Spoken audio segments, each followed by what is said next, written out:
Aujourd'hui, nous allons parler des examens standardisés.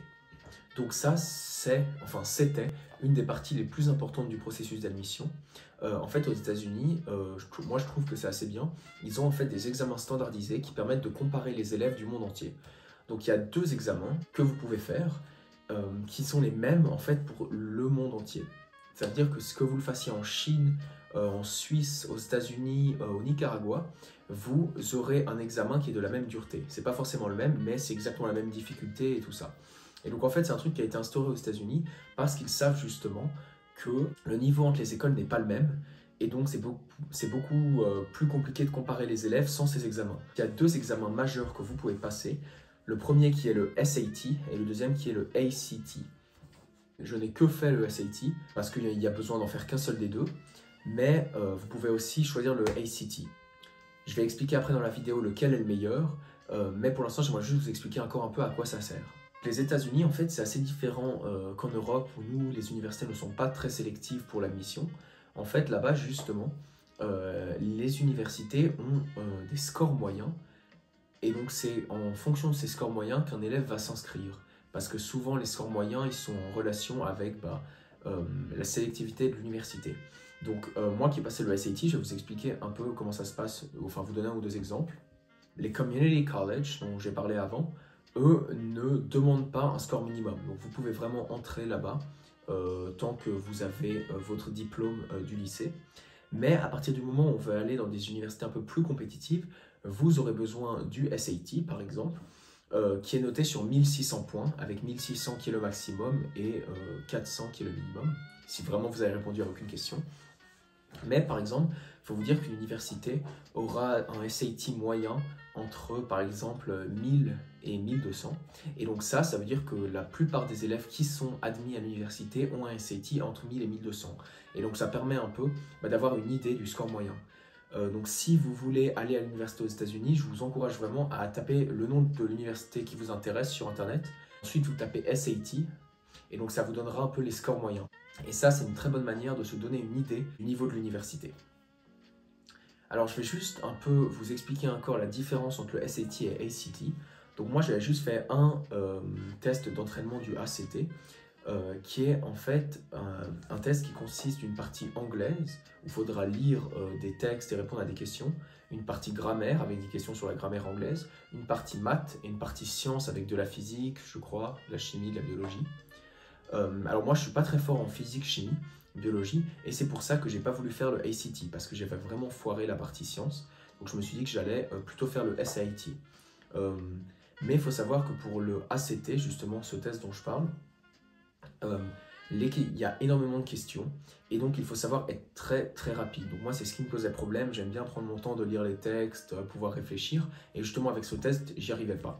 Donc c'est pour ça que j'ai passé le SAT, qui est en fait un test qui a que deux grandes parties, partie anglaise et partie maths. Alors il faut savoir que le SAT est quand même plus compliqué dans le sens où en fait les questions sont moins directes. Donc si vous aimez les questions directes, allez vers le ACT. Mais le SAT, les questions sont moins directes, mais il vous laisse plus de temps pour réfléchir. Donc moi, c'est ce que j'ai apprécié. Il y a d'abord une partie lecture avec vraiment des textes à lire, des textes qui vont de la littérature, des textes du New York Times. Ensuite, il y a une partie grammaire où là, c'est vraiment purement de la grammaire anglaise. C'est juste des règles à apprendre. Et ensuite, on a une partie maths sans calculette et une partie maths avec calculette.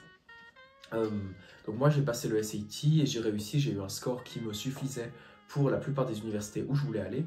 Et donc, c'est ce test que je vais utiliser pour m'inscrire.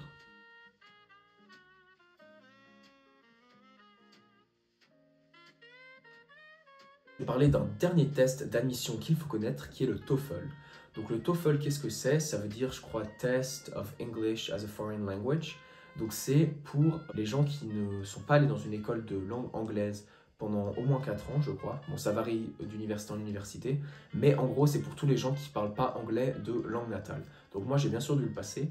Le TOEFL, en fait, c'est une machine à fric. Ils vous font payer 320 francs pour faire un test qui va durer 4 heures, si je ne me trompe pas, ou 3 heures. Et en fait, ça va vraiment tester toutes vos capacités en anglais. Donc il y a une partie lecture, une partie écoute, une partie d'écriture et une partie d'expression orale. C'est un test que vous pouvez passer depuis chez vous.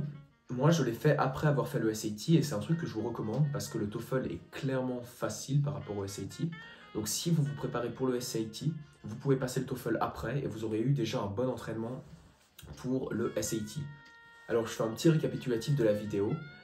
Pour aller aux États-Unis, vous aurez besoin d'un des 2 tests standardisés qui sont le SAT et le ACT, et un test qui va montrer que vous avez les aptitudes nécessaires en anglais, qui est le TOEFL.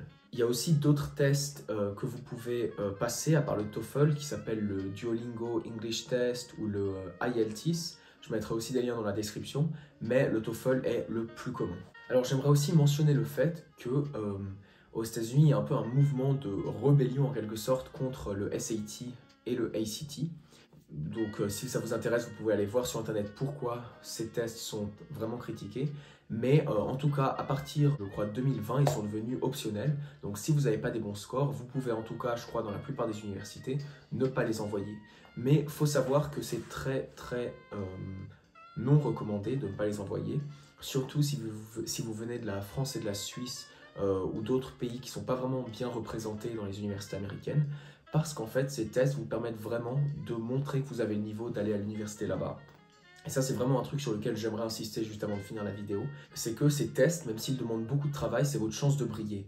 Et ça peut vraiment être un problème de ne pas les envoyer parce que si vous êtes internationaux et que l'université n'est pas sûre si vous avez le niveau d'aller chez eux, ils peuvent vous rejeter pour cette raison. Dit que si vous avez un test, au moins ils ont une preuve que vous êtes arrivé à passer ce test. Donc en tout cas, de mon point de vue, je vous encourage vivement à les passer. J'espère que cette vidéo vous a plu.